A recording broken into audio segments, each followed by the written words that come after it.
right, in the studio with us right now, we have a couple of gentlemen that I want to introduce, which I don't know who is who. Which one is Mike Swallow? Right here. Right here. Mike. Michael, how you doing? I'm doing Triv. And which one is Sergeant Alex Haworth? Is it Haworth? Yes, sir. That would be you then. Correct. You see how smart I am? There's two of you in here, and I figured that you were the sergeant and immediately after Mike identified himself. Right. You couldn't tell from my was build that I quick. wasn't the one in the military? You never know, and you don't want to say anything wrong. But you sort of, Mike. Now that you mention it, don't look like a guy that would defend the United States of America. No, I'm only kidding. Only kidding. Sergeant Haworth looks like a guy that could take on one of those foreign countries all by himself. Thank you. How you doing, Sergeant? I'm doing great. How are you? Little accident over there, huh? It wasn't an accident. It was on purpose. But It was a suicide bomber? correct. You want to explain what happened before we get into what Mike is a Swallow and the organization is all about? Yeah, sure. Short synopsis. We're doing a President's Patrol through a marketplace. 12-year-old kid had about 20 hand grenades, ball bearings all over him. And where was this? This was in Afghanistan, northern Afghanistan. Mm-hmm. And he came up to the patrol, targeted the higher-ranking people that were with us, and detonated his vest, killed 3 U.S. soldiers, wounded 8 of us, and killed about 10 Afghans, and wounded about 20 other people. So it was a pretty horrific scene. Never expected a 12-year-old kid, huh? You expect it over there, but you can't really prepare for it. It's really hard to detect. Did you see him coming? Yeah, I saw him. He drove right by me on a moped. Drove right by me, and I saw him park it and walk into the park. Did you think of anything when you first saw him? No, it was a busy day. They would come to market on like Tuesdays and Wednesdays, and there was just a lot of people out. There's a lot of these Spamir motorcycles, like mopeds, around, and no, I didn't think anything of it. He was calm. There was no indication. So you're over there in Afghanistan serving your country, and a 12-year-old pulls up on a moped, and the next thing you know, bada boom. Yep. And I don't want you to relive the whole thing, but No, it's okay. It's what happened to you? I broke my tibia, my fibia, my right leg. Broke my humerus. I had hearing loss, traumatic brain injury, nerve damage. About 25 ball bearings went through me from head to toe, all on my right side, and then some ball bearings on my left foot. Wow. So I think this might sound silly, but I think you consider yourself lucky. Oh, very, very lucky. I should be dead. What do you think? Just a couple inches either way, and Oh yeah, a couple feet, I should say. Yeah, I had ball bearings in my helmet, and I had them all the way down, and I had none in my face or my neck. Did you go unconscious? For about 10, 15 seconds, not very long. Did you realize what happened? I mean, Yeah, what I knew it was an IED right away. I didn't know it was a suicide bomber. I thought someone had stepped on a pressure plate coming out of the park, because usually they'll target you in pinpoints like that where you're kind of choked. And I thought someone had stepped on one and set it off. And then when I was in Germany after my medevacs, I found out it was a suicide bomber. How old are you? 26. 26. How long were you in the military when that happened? I've been in just coming on 6 years. Still in? Yeah, I'm going through a retirement process. Are you the effects now? Can I ask? Are you? Yeah. I have sore and chronic pain and things like that, but fortunately, thanks to some very good doctors and a lot of rehab and things, I can function normally. Not to the level that I was, but still pretty good. So basically, your military career is over, right? Yes. I'm just waiting for paperwork at this point. So where'd you grow up at? Grew up in Parma till I was 14, and then I moved to Olmsted Falls and spent my high school years out there. All right. So you come home, you buy a house. Correct. And go ahead, tell that story. I got home from Walter Reed, was living with my mother-in-law, and my wife and I decided we had a young daughter, it was time to buy a house. So we really liked Olmsted Falls. It was a great place to grow up, really good community. So we looked around the Fairview and just west side suburbs, found a house in Olmsted Township. Thought it was a really nice house, nice lot. Everything looked great. Had it inspected. Ran through the proper precautions with the VA. Moving in, my wife says, "Why don't you come look at this? On the baseboard." And it's a black dot. She said, "I think it's mold." And I said, "Well, this doesn't look very good." I said, "Let me look." So I pull up the carpet and I see some more mold. This is after you moved in. This is the day we closed. Oh, the day you closed. The day we closed. We had it inspected and everything, and The inspector didn't even catch that? no, there was no indication that there was anything like that going on.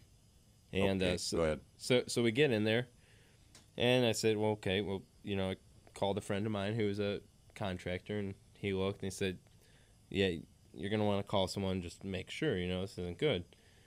And over the course of a couple weeks, it went from it was a foot up, and I had a couple people say, "You guys tear the drywall out until you stop seeing mold, and then you'll know how bad it is."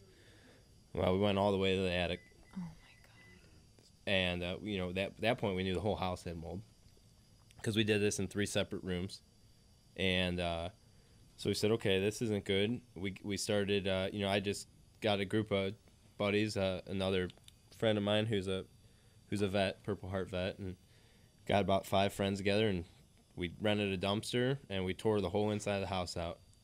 And then we found the framing was wrong, the electrical was wrong, and we unleashed a can of worms that was hidden behind all this drywall and insulation and all this, and the estimate went up. Within the course of a month, we reached a conclusion that the house probably needed to be torn down. It was going to be more expensive to fix it than it was to rebuild. Hey, Triv, I don't know if you want to go to Obama or not, but he started talking, so I'm letting you know. Tell him I said hello. He opened with a few jokes, of course. So, are the inspectors held responsible for that, or how does that work? They could be, but it's a lot of arbitration, and it would prove very costly to do so. So there is a legal case going, and at this point, I can't really talk about it because it's still moving forward. But we've had Vickers Law Group out of Westlake stepped up to the plate after we spent a considerable amount of money with another attorney. Vickers Law Group came in, and they've been unbelievable to us, and they're doing it for us pro bono. And So the house has to be ripped down. it's gone. It's gone at this point. We've torn it down. Right, that's why Mike Swallow was here. Correct. He's I'll let him do his bit, but he's been a godsend to us among many people. We've been very fortunate to have a lot of people come into our lives. And Mike, explain the organization you're with and how you tie in with the sergeant. Sure. I'm the president and co-founder of a not-for-profit organization in Cleveland here called the Northeast Ohio Foundation for Patriotism, or we'll call it NEOPAT for short. Not for profit. Not for profit. And back in February, Alex and his wife and their daughter's story was brought to the public via an article by Regina Brett in the Plain Dealer. And that morning I got 10 emails and phone calls from people that were supporters of our organization saying, you've got to look into this family's in need and see what you guys can do to help. And so within a day and a half, Alex and I were on the phone talking, and we found out that they were in a situation where they had spent all their money with the first attorney trying to take this court case to potential court, and they had run out of funds. And they had moved out of their home at this point already because it was uninhabitable due to the mold. And to their credit, even though they haven't been in their home for over a year, they've continued to pay on the mortgage, which you don't hear about too often anymore. And I think it'll tell you a little bit more about their family and the kind of people we're working with here. But they've continued to pay on that, but they didn't have the funds to have a place to live. And so NEOPAT stepped in. Our donors, we're over 50 corporations, over 750 non-military families that support our organization. I personally called all the apartments complexes on the west side and negotiated a lease, shared the story, and we've been paying their rent for the first 6 months. And recently the VFW in Medina and the VFW in North Olmsted have stepped in to help contribute to help us get through until the house is paid off, is put back up, and they have a place to go back and call home. Strongsville Post. Strongsville Post. I'm sorry. Now, who is paying for the house to be rebuilt, and how does that work? So what happened was we this started back in February, and it took about 6 months to get the court case going.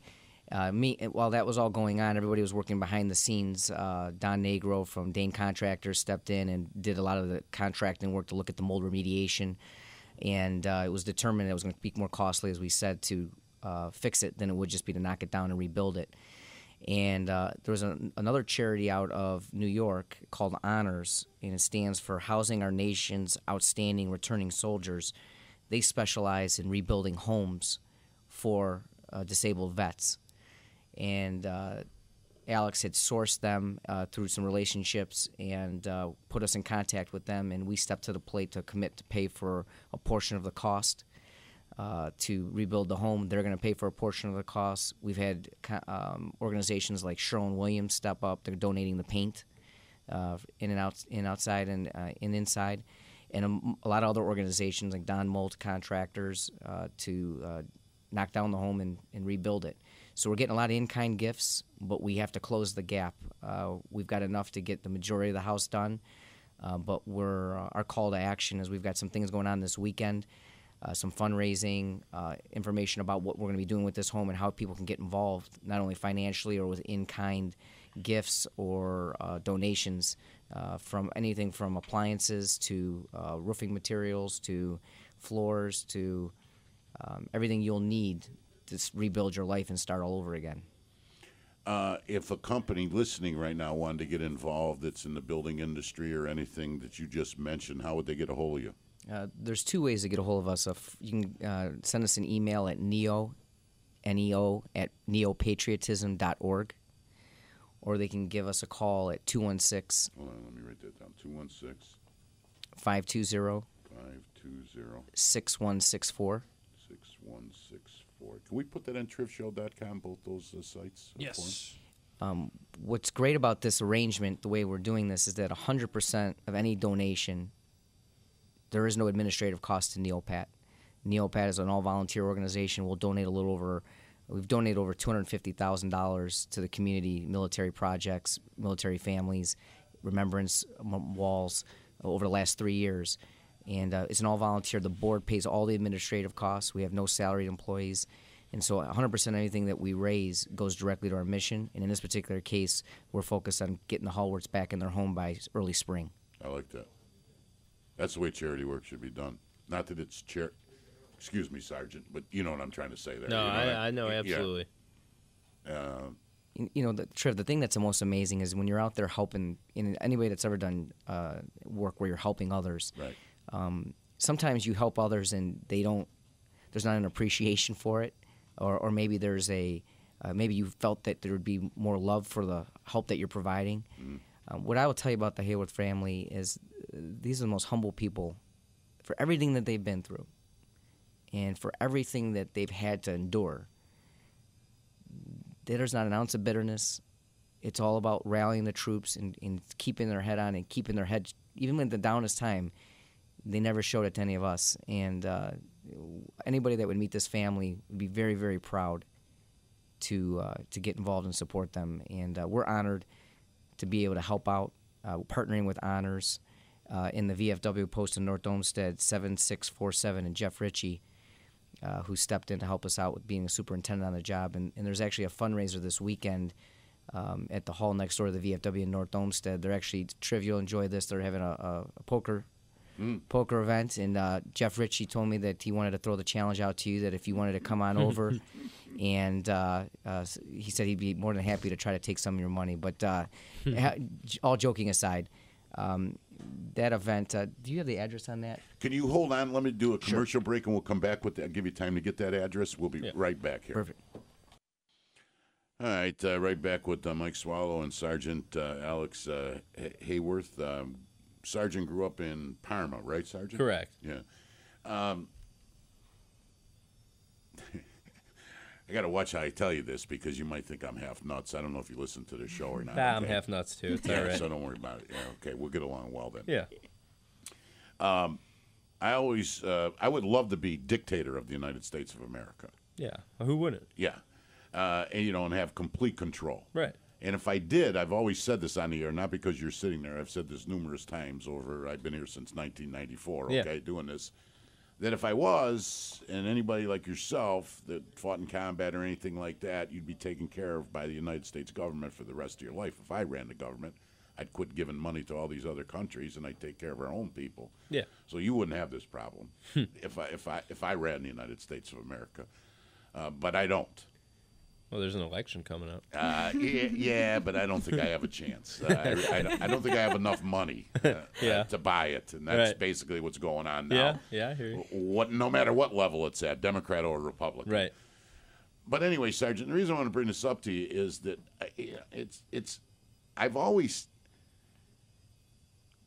I'm so happy guys like you are in the United States of America and are here, because I could never do what you do. My mind doesn't. It just. How do you do it? Is I guess the question I'm asking, because I just can't get my mind around it. It's not that hard. You just follow directions. But what makes you? Growing up, I always watched movies. With my dad. Old John Wayne movies, and I always wanted to serve, and I went to college, and I didn't do it right after high school, and I'll be honest, I was watching an Army commercial in my sophomore year of college, and it was a Humvee going, it looked like, Iraq somewhere, and I said, okay, I'm going to do it.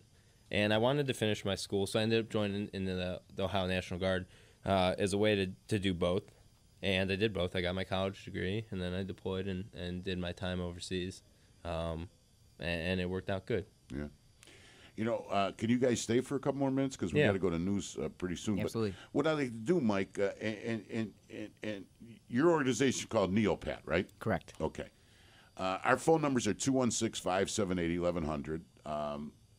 Glenn will be here, and the interns will be here during news. If there's anything you're looking for, contractors out there that could help rebuilding the sergeant's house, would you be interested in that? Absolutely. Contractors, in-kind gifts, financial donations.